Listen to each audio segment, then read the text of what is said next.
O Arquivo Público apresenta ArcCast.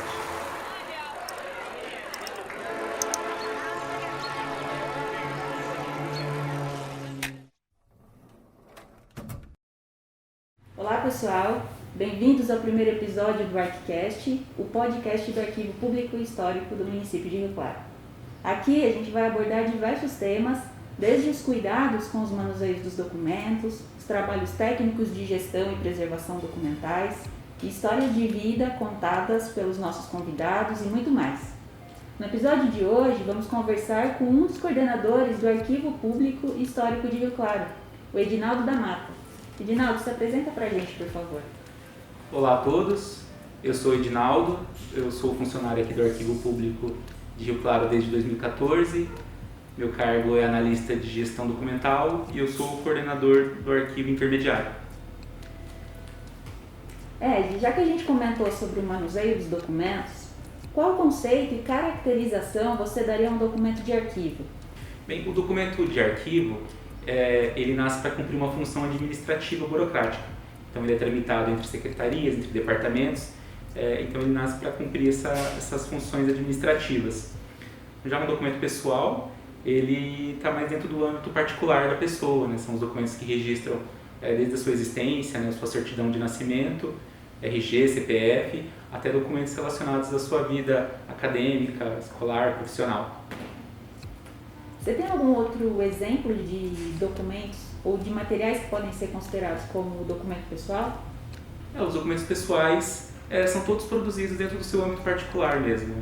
Então, desde documentos mais específicos, que podem ser produzidos como um diário, documentos escolares, trabalhos, o próprio trabalho acadêmico que você faz ali para a faculdade, você fica com aquela via, é um documento pessoal. Então, ele registra a sua vida acadêmica. Então, os documentos pessoais são um registro da nossa atividade pessoal. Então, você explicou pra gente o que é um documento de arquivo. Aí, na hora de organizar esses documentos, os documentos de arquivo eles podem ser colocados em qualquer tipo de invólucro, pode ser em qualquer embalagem. Aí, ligado a isso, o setor que você coordena no Arquivo Público de Rio Claro recebe os documentos armazenados de que forma? Como é que funciona? Para organizar os documentos, nós sempre recomendamos que sejam agrupados por tipos semelhantes. Então, na mesma caixa, colocar todos os documentos semelhantes. Então, numa caixa eu coloco todos os processos, todos os alvarás, certidões, não misturando os tipos documentais, a não ser que eles tenham algum tipo de relação entre eles. Mas recomendamos sempre que não seja misturado os tipos documentais diferentes. E para acondicionar, sempre recomendamos que eles sejam arquivados em caixas de polipropileno, a chamada poliondas, né? Aquela caixa de plástico comum. É o mais recomendado por manter a preservação dos documentos, garantir a preservação desses documentos a longo prazo, visto que o papelão ele é muito ácido e ele transfere essa acidez para o papel, comprometendo a vida útil desse documento. Então, quando recebemos por transferência os documentos aqui no arquivo intermediário, sempre orientamos que os documentos estejam corretamente organizados, as caixas etiquetadas, limpas, acompanhados de uma relação e dentro de caixas de polionda. Essa é a recomendação para ser transferida os documentos ao arquivo. E o que acontece em caso de cópia ou várias cópias de um mesmo documento? Pode ser mandado para o arquivo intermediário essas cópias ou não? Vocês aí do arquivo guardam essas reproduções? Sempre orientamos que não recebemos cópias de documentos. Questionamos as secretarias onde se encontra o original desse documento. Se o original estiver dentro de um processo, a gente identifica que esse documento é composto e ele vai seguir os prazos de guarda estabelecidos pela tabela de temporalidade.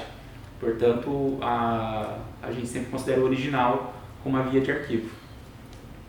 Você mencionou uma coisa, falando agora sobre organização, que seria a tabela de temporalidade de documentos. Explica pra gente o que é isso. Bem, a tabela de temporalidade ela é um instrumento da gestão documental. Assim, basicamente, a tabela é o quê? É uma relação de documentos produzidos pela secretaria com prazo de guarda. Quanto tempo deve ser guardado cada tipo de documento e a sua destinação, se ele vai ser eliminado ou guardado de forma permanente.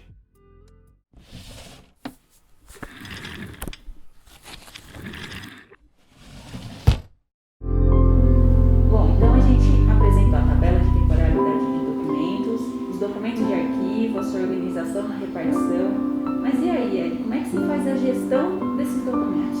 A gente sabe que os documentos produzidos pelos servidores atuantes no exercício das suas funções, eles acabam sendo considerados patrimônio público, certo?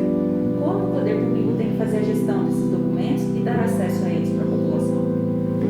Bem, então como eu disse, a tabela de temporalidade é o principal instrumento da gestão documental.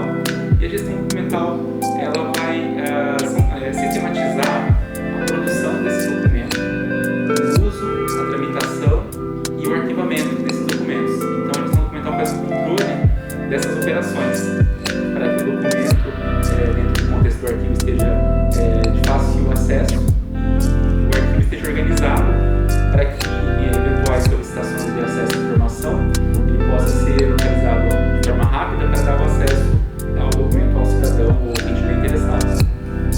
Então a tabela de temporalidade ela está diretamente ligada à avaliação do documento?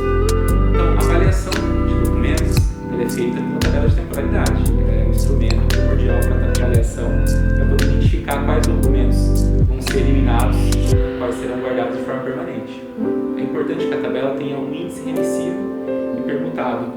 E o que é esse índice? Para a gente poder encaixar outros documentos mais antigos que porventura não estejam elencados na tabela, mas que a gente possa classificar como um tipo semelhante para poder fazer a eliminação de documentos mais antigos que não vão entrar na tabela de temporalidade porque ele já deixou de ser produzido. Então, exemplificando melhor para o pessoal, você pode comentar um pouco melhor sobre as fases dos documentos do arquivo? Como se dá isso que a gente entende da passagem do arquivo corrente para o arquivo intermediário? A tabela de temporalidade que vai determinar essa transição de fases. São 3 fases: a fase corrente, a intermediária e a permanente. A corrente são os documentos que estão sendo produzidos, tramitados em uso diário em secretarias e repartições. O intermediário são os documentos que precisam ser arquivados, porém não são consultados com tanta frequência, mas precisa ser arquivado por um determinado período. E o arquivo permanente são os documentos que não podem ser eliminados de forma alguma e que podem se tornar históricos um dia.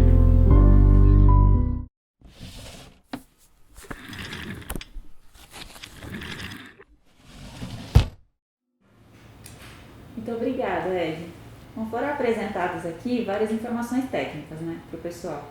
Mas a gente acredita que muitos dos conceitos que foram falados aqui são mais voltados para ambientes institucionais mesmo. Tem alguma coisa que você queira falar para o pessoal que desconheça os ambientes de arquivo, para traçar um paralelo do que a gente falou aqui entre documentos de arquivo e documentos pessoais, desses que a gente guarda em casa, nas nossas gavetas, por exemplo? Eu acho que o paralelo fundamental entre esses dois arquivos é estar organizado. É importante que qualquer documento esteja devidamente organizado, porque senão você corre o risco de manter nas suas gavetas ou nas suas caixas de arquivo documentos que poderiam ter sido eliminados. Então, quando você tem esse material organizado, tanto na sua repartição, na sua empresa ou como em casa, você consegue identificar melhor, localizar os documentos que você precisa consultar, como identificar os documentos que poderiam ter sido eliminados e deixar de ocupar um espaço valioso ali que ocupa na sua casa ou na sua empresa. Bom, então novamente a gente agradece sua participação aqui no ArchiCast. Se a população quiser ou precisar entrar em contato com o arquivo intermediário, como é que o pessoal faz, Ed? Pode contactar as redes sociais do arquivo, lá tem o meu e-mail, nosso telefone, e estamos à disposição para eventuais dúvidas e perguntas.